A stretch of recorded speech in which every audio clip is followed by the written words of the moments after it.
हम देखेंगे practical characteristics of the operational amplifier की characteristics, effect of variation in power supply voltage on the offset voltage. जो भी power supply voltage के variation का effect होता है वो रहेगा ऑफसेट वोल्टेज पे, क्या इफेक्ट होगा वो देखना है हमें। तो उसके लिए हम यहाँ पे ऑपरेशनल एम्पलीफायर जो यूज कर रहे हैं उसमें जो पावर सप्लाई वोल्टेज ले रहे हैं वो ले रहे हैं हम पॉजिटिव वीसीसी और negative VE for the operations. पर ये जो वोल्टेजेस है वो चेंज होते रहते हैं अगर पुअर रेगुलेशन रिजल्ट हमें मिलता है या फिल्टरिंग होती है, तो ये जो सप्लाई वोल्टेजेस है ये चेंज होते रहते हैं। अगर पुअरली रेगुलेटेड पावर सप्लाई हमें मिलता है तो वो हमें गिव करता है कि different values depending on the size and type of the load connected to it. Op amp के लिए आउटपुट में हम किस टाइप का लोड कनेक्ट कर रहे हैं, उसकी साइज क्या है, उसका टाइप क्या है, तो ये सब डिपेंड करेगा जो भी पुअरली हम पावर सप्लाई को रेगुलेट करेंगे। वैसे ही अगर पुअरली फिल्टर्ड होता है पावर सप्लाई तो उसके पास एक रिपल वोल्टेज रहता है, जो स्पेसिफाइड डीसी लेवल तक वो रिपल वोल्टेज रहता है। अगर हम पावर सप्लाई वोल्टेजेस को पुअरली फिल्टर्ड करते हैं तो उसके पास एक रिपल वोल्टेज रहेगा और वो सम स्पेसिफिक डीसी लेवल तक रहेगा। इसलिए गिवन ओप एम्प में अगर कोई भी चेंज हो, उसके वैल्यू में, सप्लाई वोल्टेज के वैल्यू में अगर कुछ भी चेंज होता है तो उसका रिजल्ट आता है change in input offset voltage. Change in input offset voltage, अगर सप्लाई वोल्टेज वेरी होता है तो उसका इनपुट ऑफसेट वोल्टेज भी चेंज हो जाएगा, वो भी वेरी हो जाएगा। इसलिए change in input offset voltage ये cause by the variation in the supply voltage, और इसी को हम यहाँ पे डिफाइन करेंगे supply voltage rejection ratio SVRR, और the power supply rejection ratio और द पावर सप्लाई सेंसिटिविटी। मतलब जैसे ही सप्लाई वोल्टेज चेंज होता है तो उसका इनपुट ऑफसेट वोल्टेज भी अगर चेंज होता है तो उसको हम यहाँ पे रेफर करेंगे supply voltage rejection ratio SVRR से, power supply rejection ratio PSRR से, और पावर सप्लाई सेंसिटिविटी से भी हम उसको यहाँ पे रेफर करेंगे। और ये जो सारी टर्म्स है वो हम यहाँ पे माइक्रोवोल्ट पर वोल्ट में एक्सप्रेस करेंगे और इन द हम डेसिबल्स में भी यहाँ पे एक्सप्रेस करेंगे। तो ऑपरेशनल एम्पलीफायर अगर हम 741 IC लेते हैं तो SVRR उसका रहेगा 150 माइक्रोवोल्ट पर वोल्ट। SVRR रहेगा 150 माइक्रोवोल्ट पर वोल्ट, मैक्सिमम वैल्यू रहेगी अगर 741 ऑपरेशनल एम्पलीफायर हम लेते हैं तो। और यहाँ पे नोट डाउन करें कि lower the value of SVRR in microvolt पर वोल्ट, यहाँ पे SVRR की सप्लाई वोल्टेज रिजेक्शन रेशियो की वैल्यू जो है बहुत लेस है, माइक्रोवोल्ट में है। इसलिए performance of the operational amplifier जो रहेगा वो बेटर रहेगा, वो अच्छा रहेगा अगर SVRR की वैल्यू हमारे पास बहुत कम है तो।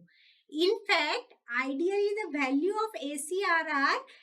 in microvolt पर वोल्ट ये शुड बी 0 ही रहता है। अगर आइडियली हम देखे जाए तो SVRR की वैल्यू 0 रहती है और प्रैक्टिकली अगर देखें तो वो माइक्रोवोल्ट में हमें वैल्यू मिलती है। और SVRR जितना कम रहेगा उतना ऑपरेशनल एम्पलीफायर का परफॉर्मेंस अच्छा रहेगा। तो for well compensated operational amplifier के लिए आउटपुट ऑफसेट वोल्टेज जो है, आउटपुट ऑफसेट वोल्टेज VOO जो रहता है एक अच्छे एम्पलीफायर, ऑपरेशनल एम्पलीफायर के लिए वो रहता है 1 plus feedback resistors divide by R1 into the input offset voltage. ये हो गई equation number 1। Output offset voltage in terms of input offset voltage रहेगा तो average change in output offset voltage VOO to the change in power supply voltage, उसको हम यहाँ पे express करेंगे डेल के फॉर्म में, average change in output offset voltage divide by average change in output voltage, जो पावर सप्लाई का voltage है वो इज इक्वल टू, वो रहेगा 1 plus R F by R one into VIO, input offset voltage, to the change in power supply voltage। और ये हो गई हमारी इक्वेशन नंबर 2। अब ये इक्वेशंस के दोनों साइड अगर हम डेल V से मल्टीप्लाई करें, दोनों साइड अगर हम डेल V से मल्टीप्लाई करें, यहाँ पे जो पावर सप्लाई वोल्टेज है डेल वी, इसको हम दोनों साइड में मल्टीप्लाई करें इस इक्वेशन के, तो ये इक्वेशन हमें मिल जाएगी del V into del V O O, मतलब output offset voltage divide by power supply voltage del V is equal to 1 plus R F divide by R one into input offset voltage divided by power supply voltage, change in power supply voltage multiply by change in power supply voltage। For the simplicity हमने इस equation को again हमने change in power supply voltage से multiply किया, तो यहाँ पे हम डेल वी से डेल वी यहाँ पे कैंसिल कर देंगे, कट कर देंगे, तो हमें इक्वेशन फाइनली यहाँ पे मिल जाएगी change in output offset voltage equal to 1 plus RF divided by R1 into input offset voltage divided by change in supply voltage into change in supply voltage। यहाँ पे हम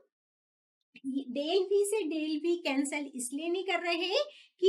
input offset voltage to the change in supply voltage जो है वो रहेगा हमारा supply voltage rejection ratio, वो रहेगा हमारा यहाँ पे सप्लाई वोल्टेज रिजेक्शन रेशो, और डेल वी जो है वो रहेगा हमारा चेंज इन सप्लाई वोल्टेजेस, और सप्लाई वोल्टेजेस हमारे पास है पॉजिटिव वीसीसी और निगेटिव वीईई, और डेल वी ओ जो है वो रहेगा हमारे पास change in output offset voltage. यहाँ पे हम देख रहे हैं कि जो change in output offset voltage है ये एक डीसी वोल्टेज है, और वो आइदर पॉजिटिव रहेगा और निगेटिव रहेगा, वो डिपेंड करेगा कि change in supply voltage positive है या निगेटिव है, तो उसके according change in output offset voltage भी चेंज होता रहेगा। तो इस तरह से जो वेरिएशन सप्लाई वोल्टेज पे होता है तो आउटपुट ऑफसेट वोल्टेज पे भी उसका फर्क पड़ता है, इसलिए आउटपुट ऑफसेट वोल्टेज ये डिपेंड करता है चेंज इन सप्लाई वोल्टेज और variation in the power supply voltage, और ये वेरिएशन पावर सप्लाई वोल्टेज जो है वो रहते हैं पॉजिटिव वीसीसी और निगेटिव वीईई।